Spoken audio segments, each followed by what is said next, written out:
Hi, I'm Bob Lazar. During late 1988 and early 89, I worked on the propulsion systems of extraterrestrial vehicles for the United States government. The hardware and technology I was exposed to should be placed in the proper hands of the scientific community, and it is the right of every person on Earth to know that there is physical evidence which proves that there is life elsewhere and that at least one form of that life has been here.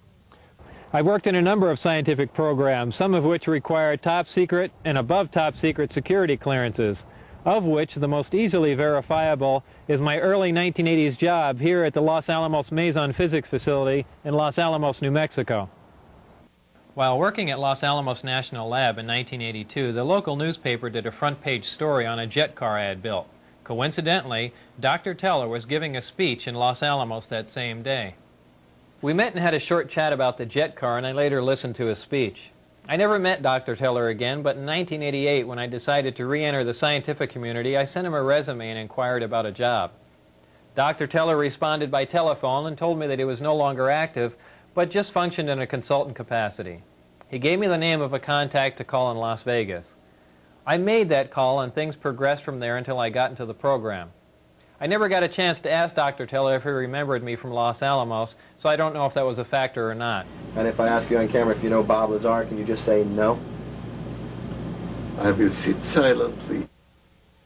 In May of 1987, some scientists took an antimatter reactor to an underground blast facility on the Nevada test site to perform an experiment. Unfortunately for them, their experiment required them to cut the reactor open, which resulted in their deaths. This explosion was explained to others at the test site as a previously unannounced low-yield underground nuke test.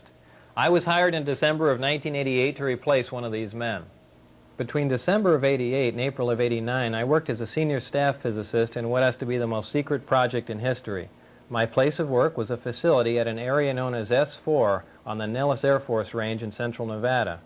Area S4 is located approximately 15 miles south of the infamous Area 51 installation at Groom Lake, where the U-2 and SR-71 spy planes were developed. For the duration of my employment at S4, I was paid by the United States Navy. About this same time, Dr. Edward Teller, who's known as the father of the hydrogen bomb, figured out that a nuclear fusion bomb was possible. This is the same bomb that was dropped on Nagasaki August 9, 1945. Fusion would release even more energy and cause an even bigger explosion from the same amount of nuclear material. Much to Dr. Teller's dismay, the Japanese surrendered, we never dropped the hydrogen bomb, and Dr. Teller's been in a bad mood ever since. Is there any other nuclear reaction besides fission and fusion that you know of? No. Is there anything such? Look, please, you try to explore the thing about which I only will have to tell you it is not interesting, it's a waste of time. Plutonium or look, it is, in my opinion, not interesting. I don't intend to answer it. If you ask me that question on camera, I will shut up. I will sit silent. You're not going to get an answer out of me on that. Okay. To demonstrate the explosive power of antimatter, let's pick a random area where an atomic bomb might explode. Oh, let's say Iraq. And for demonstration purposes, let's say an atomic bomb would explode, for instance, in, Baghdad. Well, if one of our older atomic bombs exploded in Baghdad, the area of total devastation, which is indicated by the red dot on the map, would be approximately 2 miles. This would be caused by a fission reaction in which less than 1% of the nuclear material is converted to energy. But if a hydrogen bomb containing the same amount of nuclear material as the Nagasaki bomb were to explode in Baghdad, the area of total devastation would be approximately 20 miles. Now, if a bomb was made with the same amount of nuclear material as the Nagasaki bomb, and that material was antimatter, when that bomb exploded in Baghdad, the area of total devastation would include parts of Africa, Europe, and Asia, with the exact area of total devastation being very difficult to calculate. This demonstrates the enormous amount of power released when you totally convert matter to energy, which is what happens when antimatter and matter are combined. I had at least partial views of 9 different disks out at Area S4, but the one I'm going to describe to you now is the one in which I not only saw 2 of the 3 interior levels, but I also saw it fully functional in flight. And no, unfortunately, I didn't get to go for a ride in it.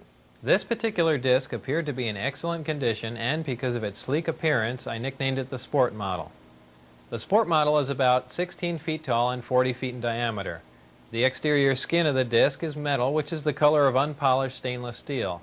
The Sport Model sits on its belly when it's not energized. As you can see, the hatch is located on the upper half of the disc, with just the bottom portion of the door wrapping around the center lip of the disc. The interior level of the disc is divided into 3 levels. The lower level is where the 3 gravity amplifiers and amplifier guides are located. The reactor is located directly above the 3 gravity amplifiers on the center level and is in fact centered between them. The reactor is similar to this half-scale model. The element 115 is machined into triangles like this and is then inserted into the reactor. This piece of element 115 is the source of the gravity A wave as well as the target that is bombarded with protons to release the antimatter. The gravity amplifiers of the disc can be focused independently and they are pulsed and do not stay on continuously. The center level of this disc also houses the control consoles and seats, both of which were too small and too low to the floor to be functional for adult human beings. The walls of the center level are all divided into archways. At one point in time, when the disc was energized, one of the archways became transparent and you could see the area outside of it just as if the archway was a window. After the panel had been transparent for a while, a form of writing, which was unlike any alphabetic, scientific, or mathematical symbols I've ever seen, began to appear on the transparent archway. And I was never informed as to how all of this was achieved, not that any of that would have required alien technology. I was never given access to the upper level of the disc, so I can't enlighten you as to what the porthole-like areas are, other than I can assure you that they're not portholes. Now, before I go any further about the disc, I'm going to show you where and under what circumstances I saw it tested. My job in this program was to be part of a back engineering team. Back engineering is the act of taking a finished product and tearing it apart to find out what makes it tick. The goal in this program was to see if the technology of the disc could be duplicated with Earth materials. With the remaining hardware and information, the U.S. government started the back engineering program. When I went to work, I was flown from McCarran Airport in Las Vegas to Area 51, which is a highly secure government base on the Nevada test site. Area 51 is located about 125 miles north of Las Vegas near the Groom Mountains and the Groom Dry Lake bed. From Area 51, I was bused to an even more highly secure facility located about 15 miles south of Area 51 called S4. S4 is situated at the base of the Papoose Mountains by the Papoose Dry Lake bed. The airspace around S4 is restricted, and if any unwelcome aircraft strays into the outer sector, they radio the pilot and instruct him or her to leave. If that pilot continues and strays into the middle sector, jets will be scrambled to escort the intruding aircraft out. If for any reason whatsoever that aircraft penetrates into the inside sector before jets can be airborne, ground-to-air missiles will neutralize the intruder. The S4 installation is built into the mountain and the 9 hangar doors are angled at about 60 degrees. These doors are covered with a sand-textured coating to blend in with the side of the mountain and the desert floor. The hangar was equipped with typical tools and extensive electronic equipment. It also had a machine with an X-ray emblem on it and an overhead crane rated at 20,000 pounds.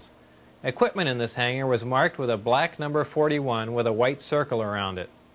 It was outside of this hangar that I saw the Sport Model tested. The space-time distortion around the disc achieves maximum distortion and is folded up into this heart-shaped form. The disc can't be seen from any vantage point, and for all practical purposes is invisible. All you could see would be the sky surrounding it.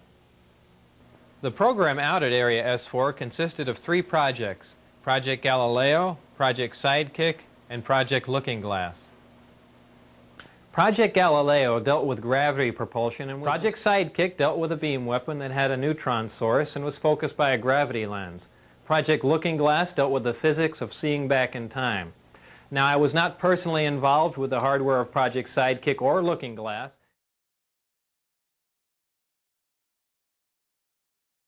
There's a small segment of the United States government that makes scientific and technological judgments from a knowledge base that is not available to the general public. If the following information is true, the United States government also makes judgments on a historical, philosophical, and even theological level from a knowledge base that is not available to the general public. These are excerpts from some of that information. As part of my indoctrination into the program at S4, I would randomly be taken into a small room which contained a table, a chair, and 120 or so briefings in blue folders. I'd be left there to read for varying amounts of time, usually about half an hour. These briefings contained a wide spectrum of information, mostly relating to aliens and alien technology.